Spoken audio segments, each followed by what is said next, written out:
আসসালামু আলাইকুম। আশা করি সবাই খুব ভালো আছেন। ফিরে এলাম আবারও একটি নতুন রেসিপি নিয়ে আপনাদের জন্য। আজকের ভিডিওতে নিয়ে এসেছি কড়াইশুঁটির কচুরি। শীতকালে যেমন বিভিন্ন ধরনের পিঠেপুলি খেতে আমরা সবাই ভীষণ পছন্দ করি, তেমনি আরও একটি পছন্দের খাবার হলো কড়াইশুঁটির কচুরি। এই কড়াইশুঁটির কচুরি ছোট থেকে বড় সবাই কিন্তু খেতে ভীষণ পছন্দ করি আমরা। এই সময় বাজারে ফ্রেশ কড়াইশুঁটি বেশ ভালো পাওয়া যায়। সেই কড়াইশুঁটি দিয়েই কড়াইশুঁটির কচুরি খেতে অসম্ভব সুন্দর লাগে। আজকের ভিডিওতে আপনাদের সঙ্গে শেয়ার করব আমি কিভাবে বানাই এই কড়াইশুঁটির কচুরি। চলুন তাহলে দেরি না করে ঝটপট দেখে নিই আমাদের আজকের রেসিপি কড়াইশুঁটির কচুরি। সবার প্রথমে এখানে আমি ডোটা রেডি করে নেব। তার জন্য এখানে আমি 2 কাপ ময়দা নিয়ে নিচ্ছি। তার সাথে দিয়ে দেব স্বাদ মতো লবণ আর দেব 2 চামচের মতো চিনি। এখানে আমার চামচটা একবারেই ছোট আছে, তাই 2 চামচ দিয়েছি। যদি নর্মাল রেগুলারের চামচ থাকে সেক্ষেত্রে 1 চামচ দিতে পারেন। এখন দিয়ে দিচ্ছি 2 থেকে 3 চামচের মতো সাদা তেল। সব কিছু এখন হাত দিয়ে খুব ভালো করে একটু ময়ান দিয়ে নিতে হবে।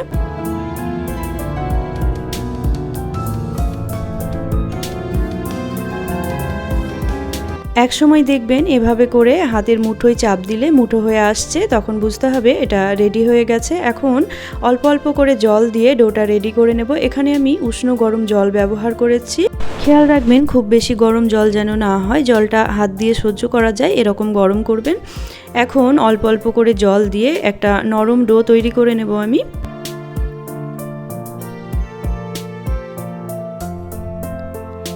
খুব ভালো করে ঠেসে ঠেসে ডোটা রেডি করতে হবে। এইভাবে করে ঠেসে ঠেসে ময়দাটা মাখলে পরে কচুরিগুলো খুব খাস্তা হবে, তাই একটু সময় নিয়ে ময়দাটা মেখে নেবেন। বেশ কিছুক্ষণ সময় নিয়ে ময়দাটা এখানে মেখে নিয়েছি, দেখতেই পাচ্ছেন সুন্দর করে একটা নরম ডো রেডি করে নিয়েছি। এখন ওপর থেকে অল্প একটু তেল লাগিয়ে নেব যাতে করে ওপরটা ড্রাই হয়ে না যায়। এখন ঢাকা দিয়ে এটাকে রেস্টে রেখে দেব মোটামুটি 15 থেকে 20 মিনিটের জন্য। ততক্ষণে আমরা পুরটা রেডি করে নেব।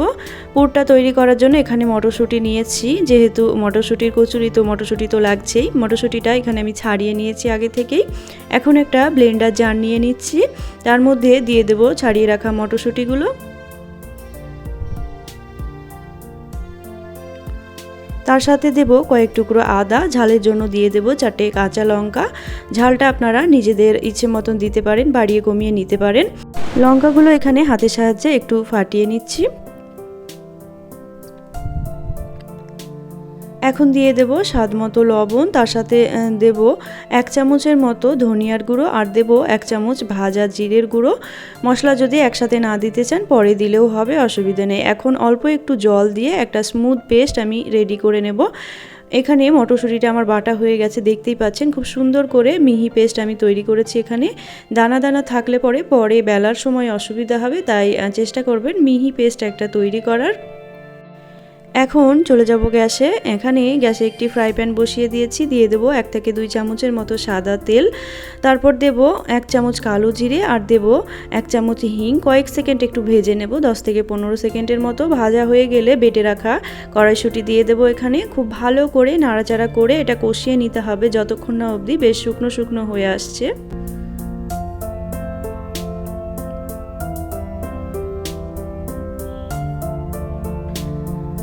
বেশ কিছুক্ষণ নাড়াচাড়া করার পর পুরটা এখানে বেশ শুকনো হয়ে এসেছে, দেখতেই পাচ্ছেন। এখন 1 চামচ ভাজা মশলা দিয়ে দিলাম, দিয়ে আবারও খুব ভালো করে নাড়াচাড়া করে মিশিয়ে আরও একটু শুকনো করে নেব।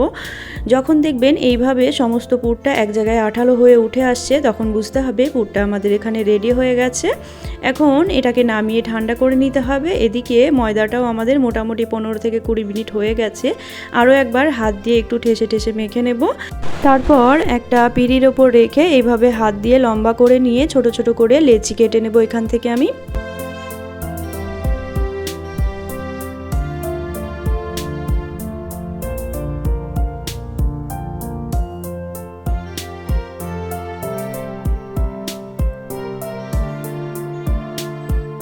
এখানে সবগুলো লেচি আমি সমানভাবে ভাগ করে নিয়েছি ছোট ছোট করে। এখন এখান থেকে একটা লেচি তুলে নিলাম। এদিকে পুরটাও ঠান্ডা হয়ে গেছে, সেগুলো ছোট ছোট করে বল করে নিয়েছি। এভাবে করে আগে থেকে ভাগ করে রাখলে পুরিগুলো বেলার সময় কিন্তু খুব সুবিধা হয়। এখন একটা লেচি নিয়ে খুব ভালো করে প্রথমে গোল করে নেব, তারপরে হাতের সাহায্যে বুড়ো আঙুলে চাপ দিয়ে দিয়ে বাটির আকারে করে নেব। খেয়াল রাখবেন বাটিটা তৈরি করার সময় চারিধারটা পাতলা রাখবেন আর মধ্যের অংশটা একটু মোটা রাখবেন, তাহলে পুরিটা বেলার সময় ফেটে যাবে না বা পুরটা বেরিয়েও আসবে না। এখন অল্প একটু মটরশুঁটির পুরটা নিয়ে বাটির মধ্যে দিয়ে চারিদিকটা পুটলির মতো করে বন্ধ করে দিতে হবে, খুব ভালো করে বন্ধ করে দিতে হবে। ঠিক যেভাবে ভিডিওতে দেখতে পাচ্ছেন আপনারা, দেখে নিশ্চয়ই বুঝতে পারছেন যে কাজটা কিভাবে করছি এখানে আমি।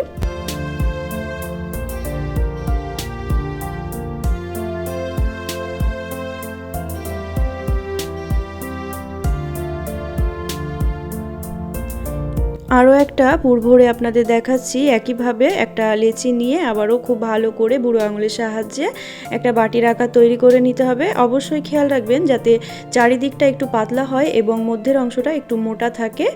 একইভাবে একটু পুর ভরে দিয়ে খুব ভালো করে মুখটা বন্ধ করে দিতে হবে, ঘুরিয়ে ঘুরিয়ে, ঠিক যেভাবে ভিডিওতে দেখতে পাচ্ছেন।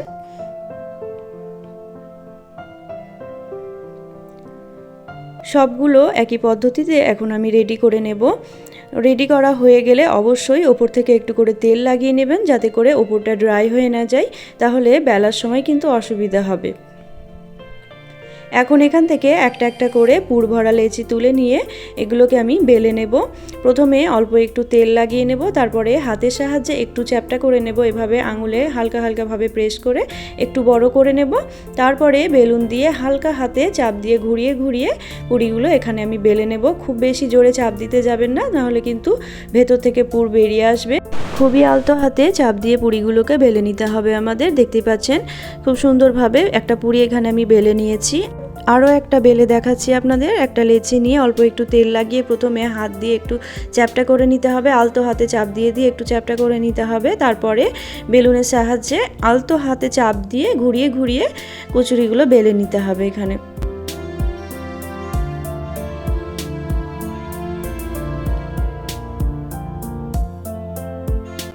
দেখতেই পাচ্ছেন কতটা সুন্দরভাবে কচুরিগুলো বেলা হয়েছে এখানে, একটাও কিন্তু পুর বাইরে বেরিয়ে আসেনি।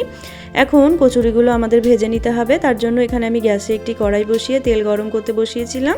তেলটা বেশ ভালো করে গরম হয়ে এলে গ্যাসের ফ্লেমটা মিডিয়ামে রেখে একটা একটা করে কচুরি দিয়ে কচুরিগুলো ভেজে নিতে হবে। কচুরিগুলো ভাজার সময় গ্যাসের ফ্লেমটা অবশ্যই লো টু মিডিয়ামে রেখে কচুরিগুলো আস্তে আস্তে ভাজবেন, এতে করে কচুরিগুলো বেশ নরম ও মুচমুচে দুটোই হবে। দেখতেই পাচ্ছেন এখানে একটা কচুরি আমি খুব সুন্দর করে হালকা লাল লাল করে ভেজে নিয়েছি, আর কচুরিটা কত সুন্দর ফুলে উঠেছে দেখতে পাচ্ছেন। আরও একটা কচুরি ভেজে দেখাচ্ছি আপনাদের। শীতের মরশুম চলে যাওয়ার আগে অবশ্যই এভাবে একবার কড়াইশুঁটির কচুরি ট্রাই করে দেখবেন, আশা করি আপনাদের ভীষণ ভালো লাগবে। শীতকালে নতুন ছোট আলু দিয়ে আলুর দম করে সেটা দিয়ে এই কড়াইশুঁটির কচুরি খেতে কিন্তু অসম্ভব সুন্দর লাগে। আমার এই আজকের রেসিপি যদি আপনাদের ভালো লাগে তাহলে অবশ্যই একটি লাইক, শেয়ার, কমেন্ট করবেন এবং চ্যানেলটি সাবস্ক্রাইব করে পাশে থাকার অনুরোধ রইল এবং পাশে থাকা বেল আইকনটি প্রেস করতে একদমই ভুলবেন না, এতে করে আমার পরবর্তী যে কোনো নতুন ভিডিওর নোটিফিকেশন সবার প্রথমে আপনার কাছে পৌঁছে যাবে। Thank you.